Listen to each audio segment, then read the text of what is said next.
Alors, bienvenue à InfoCam Extra, la dernière émission de la saison. Et comme première invitée, je suis choyée quand même, Pascale Malenfant, qui est conseillère en développement mycologique et en innovation pour la MRC de Kamouraska. Bonjour, Pascale. Allô? Ça va bien? J'espère que oui, hein? Ça va très bien, je te remercie. Parce que les vacances arrivent à grands pas, je suis sûre que c'est à cause de ça. C'est vrai que j'ai un peu hâte. C'est normal, c'est normal. Là, on va parler aujourd'hui d'un projet pilote entre le Kamouraska et la Société du réseau Économusée pour un statut de destination mycotouristique. Donc, tout d'abord, ma première question, mais qu'est-ce que c'est l'économusée? D'où ça vient? Qu'est-ce que ça fait? Et qu'est-ce que ça mange en hiver? Oui. La Société du réseau des économusées existe depuis maintenant plus de 30 ans.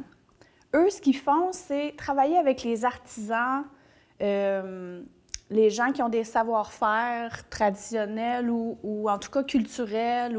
Et puis, ils travaillent avec eux pour mettre en valeur ce qu'ils font et en faire des atouts touristiques. Bon, là, je ne sais pas si j'ai été claire, mais bref, c'est des professionnels du tourisme, si je peux dire.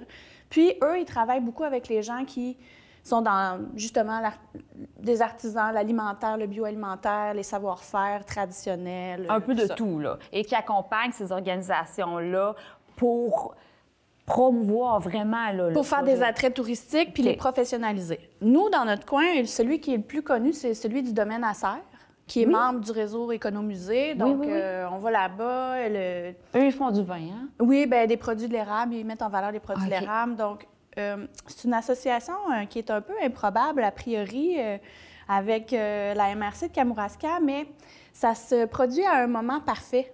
Je t'explique? Oui, bien oui! Parce que, au Kamouraska, vous le savez, on développe cette économie qui s'appuie sur les champignons forestiers.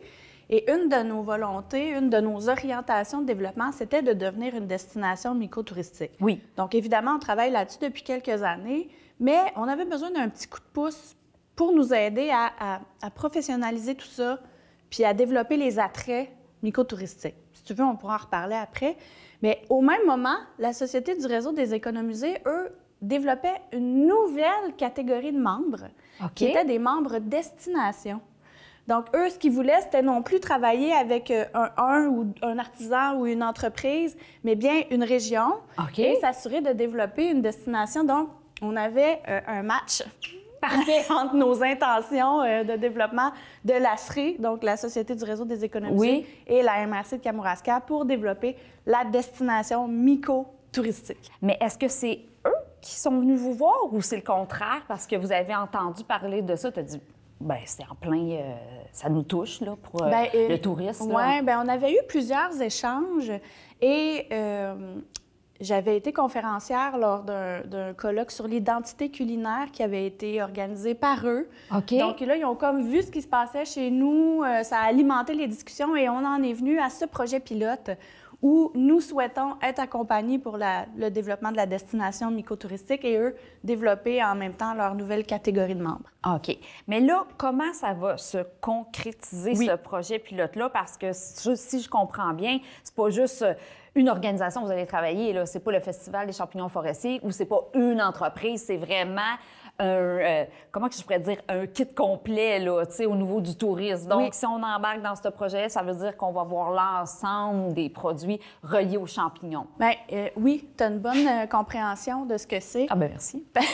Parce que la société, je vais dire l'ASRE maintenant. Donc, l'ASRE va accompagner à la fois la région, donc la MRC de Kamouraska, sur différents éléments qui sont importants quand tu veux développer ta destination. Là, comme par exemple, où est-ce que tu accueilles tes mycotouristes, comment tu les informes, comment rassembler l'information, où tu les rediriges, y a-t-il de l'affichage sur le territoire? Y a-t-il un parcours? Y a-t-il de la promotion? Comment on valorise les produits pour que les touristes les trouvent et les voient et tout ça. Donc, cet accompagnement-là qui est plus régional.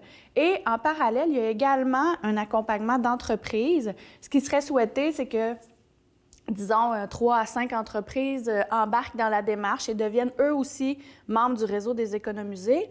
Et ce qu'on a réfléchi au départ, c'était, tu sais, on a tellement d'entreprises puis de gens qui valorisent les champignons forestiers déjà sur notre territoire. On en a combien à peu près? Écoute, c'est dur à répondre, là. Une question piège? C'est une question piège, mais juste pour te donner un exemple, pendant le mois du champignon, il y a plus de 40 entreprises et organisations qui sont impliquées. Mais tu sais, je veux dire, la filière myco du Kamouraska, c'est encore plus que ça, parce que c'est des institutions de recherche, de formation, des organisations de développement, groupements forestiers, etc.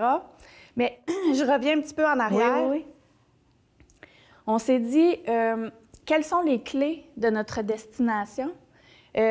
S'il y avait une entreprise qui pouvait développer son attrait touristique sur la cueillette, la culture de champi, la transformation alimentaire, l'aspect culinaire aussi, gastronomie, l'aspect recherche, c'est toutes des choses qui se passent déjà sur notre territoire. Maintenant, on voudrait les rendre plus accessibles, plus professionnels, et puis que tout ça, à la fois le travail avec la région et à la fois le travail avec les entreprises, nous permettent de développer notre destination en soi. Parce que ça fait partie d'une de vos missions à la MRC de Kamouraska. Vous avez plusieurs axes, mettons, disons, dans le mycologie, on dit ça? On peut dire le secteur mycologique. Oui, le secteur mycologique, ça fait plus intelligent. Hein? Bien, en tout cas, ça rassemble tout. Et là, c'est vraiment de faire venir les gens de l'extérieur. C'est, les gens qui font partie de notre territoire, bien sûr, qui vont pouvoir profiter de ce projet pilote-là, mais c'est aussi peut-être même d'attirer des gens de l'extérieur du Canada là, aussi. Là, parce qu'il y a comme un engouement présentement pour le champignon. Puis en passant, on peut parler de champignons, même s'il y a de la neige dehors. Absolument. On peut parler du champignon à l'année parce qu'il y a plusieurs choses qu'on peut faire avec le champignon, puis notamment développer le tourisme dans le Kamouraska. Là, c'est un projet pilote qui va durer combien de temps? Bien, à peu près? On est sur un horizon d'environ 2 ans. OK. Puis ensuite, on verra ce qui se passe. Devient-on membre officiellement? Destination? A-t-on atteint les objectifs? Bon, tu sais, il y a comme... On se positionnera à ce moment-là, mais le premier projet pilote, c'est un 2 ans. OK. Et j'aimerais revenir sur ce que tu viens de parler, parce que c'est bien important de dire... On connaît tout ce qui est cueillette, vente de champignons. Ça, on le comprend, le champignon comestible, tout ça, c'est bien connu. Mais c'est démontré dans certains pays, comme en Espagne, puis même par plusieurs études, que le développement touristique va rapporter beaucoup plus de retombées pour notre région que juste la vente ou la commercialisation des champignons. Fait que c'est ce qui est souhaité aussi avec ce développement-là, d'avoir des retombées positives pour notre région, nos entreprises, nos communautés, puis, tu sais, de l'ordre de 50 fois plus. Fait que ça, c'est super. Puis, tu sais, en ce moment, il n'y a pas... Tu sais, la destination mycotouristique, c'est déjà le mois du champignon, c'est déjà... Tu sais, il y a des événements... Le festival Exactement, du mois de champignon. Des événements comme le festival. Il y avait le passeport mycologique cette année. Oui. Et tout ça démontre déjà...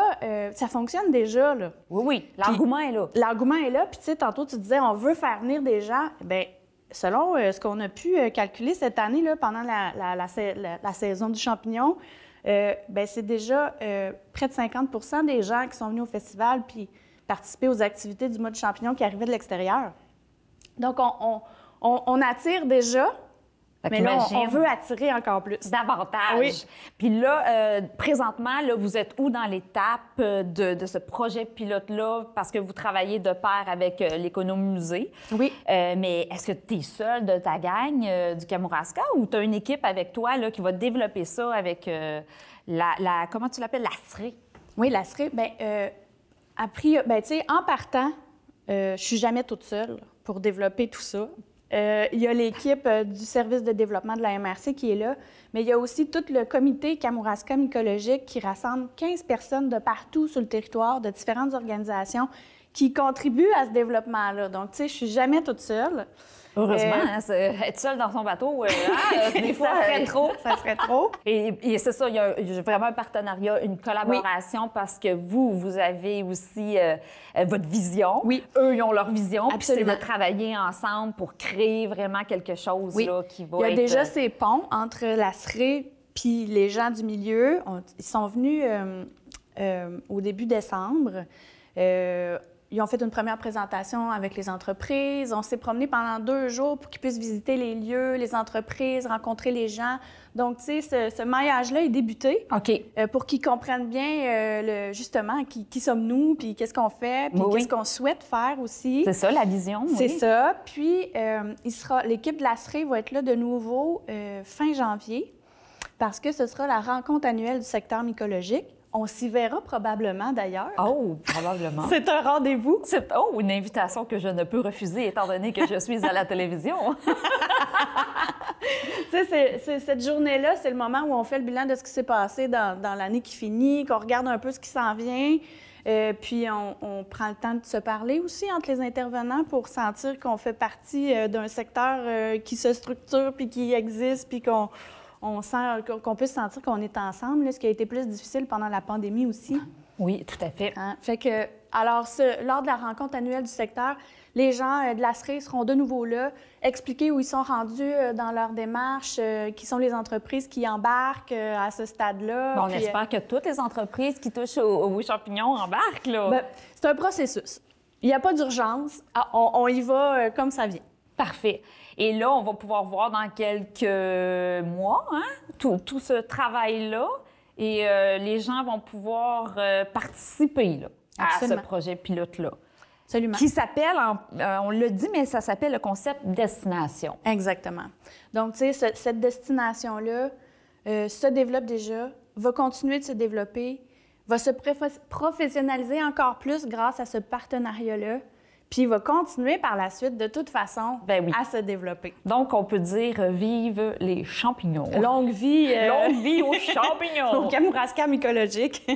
Et là, en terminant, Pascal, si jamais on veut s'y intéresser davantage, peut-être pas juste au projet pilote, mais à tout ce que vous touchez au niveau du champignon, vous avez un site Internet qui est vraiment superbe. On peut apprendre plein de choses. Fait qu'on invite les gens à consulter aussi ce site-là, puis peut-être aussi être à jour. Absolument. www.mycokamouraska.com, c'est le site Internet. Il y a aussi les réseaux sociaux, bien sûr, qui sont là. La page du Kamouraska mycologique, la page du Festival des champignons forestiers existe aussi. Et puis, il y a même une infolette qui arrive directement dans votre boîte courriel lorsque vous vous inscrivez à partir du site Internet. Donc, ça pas trop, là. Genre 3-4 fois par année, juste pour avoir des nouvelles, sans envahir votre boîte courriel. Donc, je vous invite à faire ces actions pour savoir ce qui se passe. Puis, peut-être que vous pourriez vous sentir plus concerné que vous pensez par le développement du secteur mycologique. Ou se développer une passion pour le champignon. Ça aussi, ça peut arriver. Ça se peut. Oui. Pascal Malenfant, merci beaucoup. Puis, j'ai du temps pour te souhaiter de joyeux temps des fêtes. Merci. Je te souhaite de la santé parce que là, ça fait partie de notre vie, notre quotidien. C'est ce qu'on veut, oui. La santé. Puis, du repos, du bonheur, puis des moments fantastiques en famille. Je te remercie beaucoup. Merci, Pascal. Alors, je suis avec mon dernier invité de la saison d'Infocam Extra. Et c'est le fun de terminer avec Mathieu Rivet, le directeur du camp musical Saint-Alexandre. Bonjour, Mathieu. Salut, Anne-Christine. Là, on ne parlera pas du concert hommage André Gagnon parce que c'est souvent de ça qu'on parle les dernières fois. Il est passé, le concert, et ça a été un merveilleux concert et on va pouvoir le voir bientôt sur les ondes de MaTV. On va vous revenir avec la date de diffusion. Mais avec toi, Mathieu, je voulais parler aujourd'hui du 50e anniversaire du camp musical Saint-Alexandre. C'est quand même toute une histoire, là, parce que 50 ans, il a dû en passer des choses. Oui, il y a eu le déménagement du camp qui était situé à la réserve de parc dans les tout débuts, de 72 à 78. Et de la réserve de parc, à l'époque, c'était le territoire terre et forêt qui avait donné l'ensemble des bâtiments. En tout cas, c'est toute une belle histoire. Puis d'ailleurs, je te dirais comment faire pour aller être témoin de cette histoire-là. Il a été déménagé en 78 sur le site actuel, là, au 6e rang, qu'on dit le rang Saint-Gérard, est à Saint-Alexandre de Kamouraska.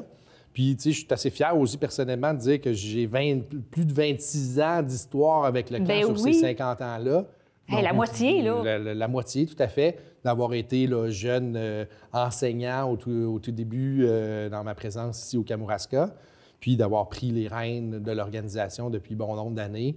Oui, effectivement, ça en est passé pas mal de choses. Dans ces 20 ans-là, dans les dernières années, il y a eu vraiment, je veux dire, un rattrapage parce qu'il y a eu des vagues dans l'histoire du camp qui a été vraiment quelque chose de très fort dès le début. Puis dans les années 80, ça a été plus difficile, entre autres financièrement, puis etc. La construction, de remettre le site à jour, etc.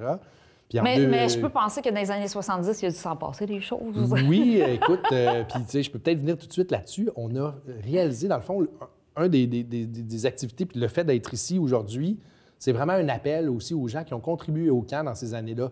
Puis il y en a du monde, ici au Kamouraska, Rivière-du-Loup, etc. Mais le fondateur même, qui est toujours vivant, qu'on rencontre souvent, puis qui est sûr. fier de voir où est-ce que le camp est rendu, Rénal Dumont.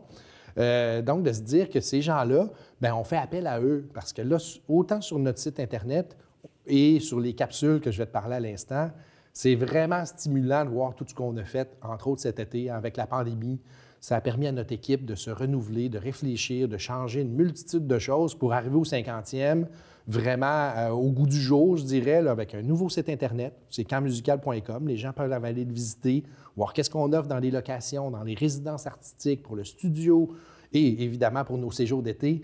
Puis là, je suis fier aujourd'hui aussi de dire qu'on relance là, les activités, puis ça Après va très 2 bien. ans, C'est incroyable. Écoute, on a lancé les inscriptions la semaine dernière. Puis c'est déjà presque la folie, là. Ça va très bien. Mais juste avant de parler des inscriptions, là, Oui. je veux que tu termines avec tes capsules, parce que c'est des capsules qu'on va pouvoir voir là, sur le site Internet là, de Oui, Facebook. Bien, sur Facebook particulièrement, mais sur le site Internet, il y a un lien là, qui est encore en train de se travailler sur le 50e. Il y a une grande pastille 50 ans. Oui. C'est vraiment l'accent qu'on va mettre pour le 2022. Fait que les gens peuvent retrouver là, les capsules. Puis sur Facebook, c'est assez facile. Le Facebook du Camp musical Saint-Alexandre. Ben oui. Donc, c'est des témoignages qu'on entend. C'est plus des photos historiques. Écoute, les gens, tu vois là, puis là, c'est en chronologie. Il y en a déjà 2 de sorties. On va sortir ça tous les vendredis, à tous les 2 vendredis ou 2 semaines, on sort une nouvelle capsule. Là, celle qui va partir là, les gens, quand ils vont nous écouter pour aller la chercher, c'est le déménagement. Fait que là, au début, c'était vraiment l'organisation du camp. Pourquoi il y a un camp musical à Saint-Alexandre, etc. Puis c'est Rénal Dumont. Ça avait été enregistré déjà il y a 3 ans environ. Puis là, on entend Rénal nous parler des gens qui ont contribué, du niveau politique, du niveau toutes sortes de sujets. Et là, le sujet, c'est le déménagement. Puis c'est assez fou de voir que les bâtisses de la réserve de parc avaient été déménagées, sont allés en avion, ils ont vu l'île, ils ont vu l'endroit par avion, sont allés s'asseoir avec l'agriculteur, le propriétaire à Des-Lards-Plourdes. Et ça a été acheté à l'époque 7 000 l'ensemble du terrain du camp. Oh my God! Puis il y avait un petit chalet qui était là. 7 000, c'est pas cher là, pour tout le territoire. C'était assez incroyable. Il n'y avait pas de bâtiment, c'était un peu agricole, forestier, etc. Puis ça a été transformé, là, évidemment, avec les années. Mais la première année, ils ont fait les canalisations d'eau, et la grange aussi qui a été déménagée morceau par un village de Saint-Joseph. Fait que quand je dis qu'il y a des gens impliqués, et l'appel qu'on fait aux gens en ce moment, c'est de leur dire « Vous avez été témoins à quelque part de l'histoire du camp, allez remplir le formulaire qui est sur notre site Internet aussi et qui est en lien sur chacune des capsules pour qu'on puisse avoir leur nom, leurs coordonnées, parce que toute l'année 2022 va être une année de fête qui va culminer à la fin de semaine du travail 2022, où est-ce que là, il y a une espèce de conventum là, de rappel pour que les gens, dans un des bâtiments du camp, qui sont nombreux, il va y avoir un bâtiment titré par décennie. Fait que les gens vont pouvoir se retrouver, puis peut-être retrouver des gens qu'ils n'ont pas vus depuis 30 ans, 40 ans. Donc, c'est le but qu'on veut faire, avec évidemment plein de spectacles, puis plein de bouffe, puis etc. Bien, j'imagine que tu ne manqueras pas d'idées pour fêter ce 50e-là, oui, Mathieu. Là. Déjà, là, on sait que le vendredi, ça va être une soirée trad là, avec l'organisation qui offre le séjour de musique traditionnelle au camp. Le samedi, il y aura des spectacles, des trucs. Et le dimanche, on est en train de travailler avec la municipalité pour faire une entente là, pour une journée très familiale. Tu vois un peu l'idée de ce week-end-là, mais je dirais toute l'année, avec les capsules, avec les gens qu'on va inviter durant l'année et avec une programmation de nos concerts du jeudi qui va revenir à la normale, mais qui va être attitrée au 50e. OK. Mais là, tu fais un appel à tous pour ceux qui, mettons, qui ont vécu quelque chose avec le camp, mais peut-être aussi qu'il y a des gens qui ont seulement des photos que vous avez peut-être jamais vues. Exactement. Donc, ne vous gênez pas, là. Vous pouvez... On est chanceux parce qu'on a un fonds d'archives là, qui est impressionnant. Bien, c'est ça. Comment c'était gardé au camp musical, toutes vos photos? Oui, on a tout archivé ça. C'était des photos qu'on a reçues...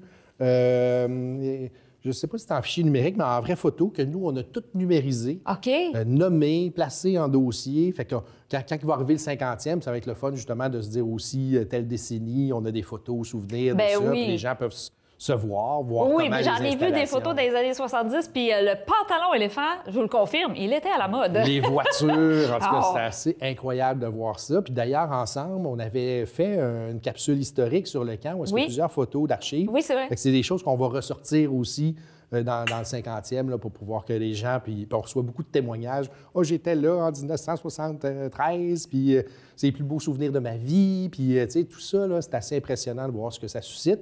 Puis là, ben, on a envie, là, dans les dernières semaines avant 2022, de recueillir le plus de noms possible. Mais tu sais qu'on a quand même un lien encore plus fort là, que ça, là.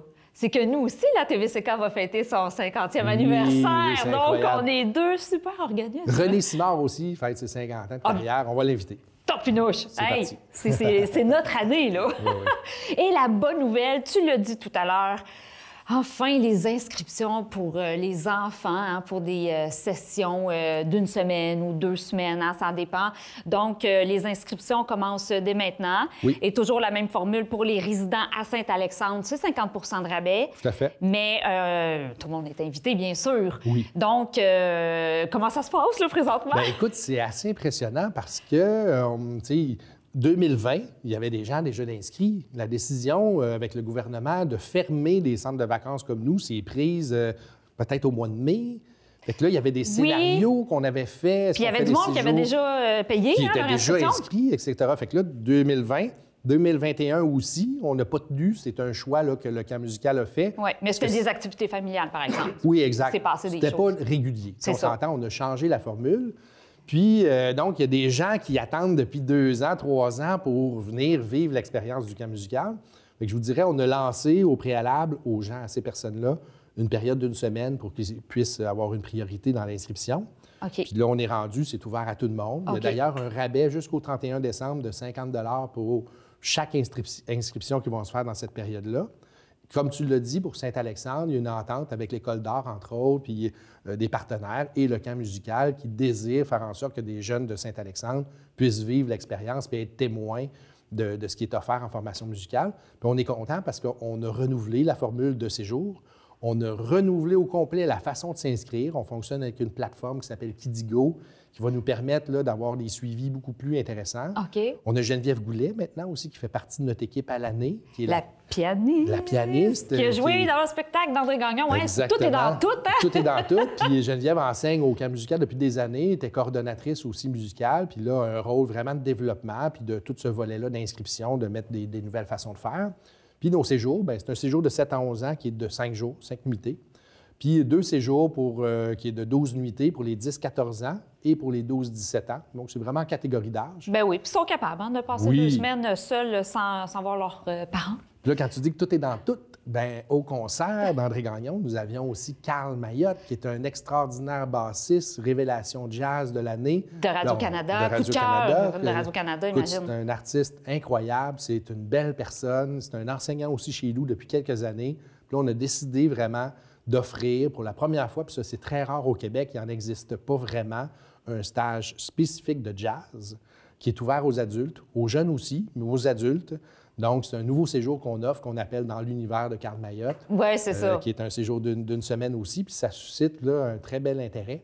Puis, Mais j'imagine qu'il va faire sûrement un concert jeudi. Là. Je peux pas croire s'il est dans le coin. Là, il y a différentes formules là, qui s'attachent à ça.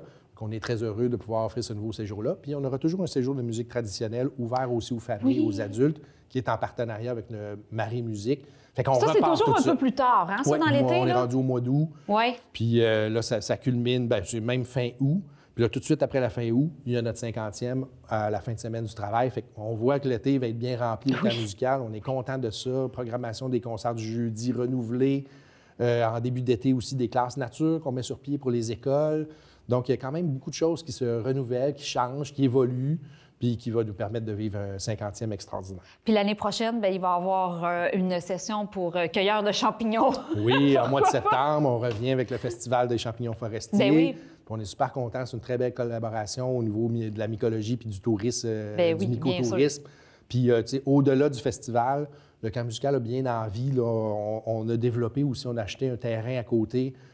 Avec une belle chute. Oui, qui va permettre justement ce volet-là plein air, de se développer. Fait qu'on y va pas par pas, mais on en fait mais quand même, c'est des beaux projets qui s'en viennent. Exactement. Et ma dernière question par rapport aux sessions pour les enfants, ça termine toujours avec une pièce de théâtre. Oui. Est-ce que vous pensez que vous allez pouvoir refaire cette formule-là de pièce de théâtre, Oui. étant donné qu'on est encore dans la pandémie, malheureusement? Là? Si je regarde l'été dernier, les camps qui ont ouvert, les camps fonctionnaient sous forme de bulles, hein, même avec les dodos. Donc, ça veut dire que l'équipe, les 10 jeunes, 8 jeunes avec qui tu étais, tu dormais, tu mangeais à table, tu vivais les activités en sous-groupe comme ça.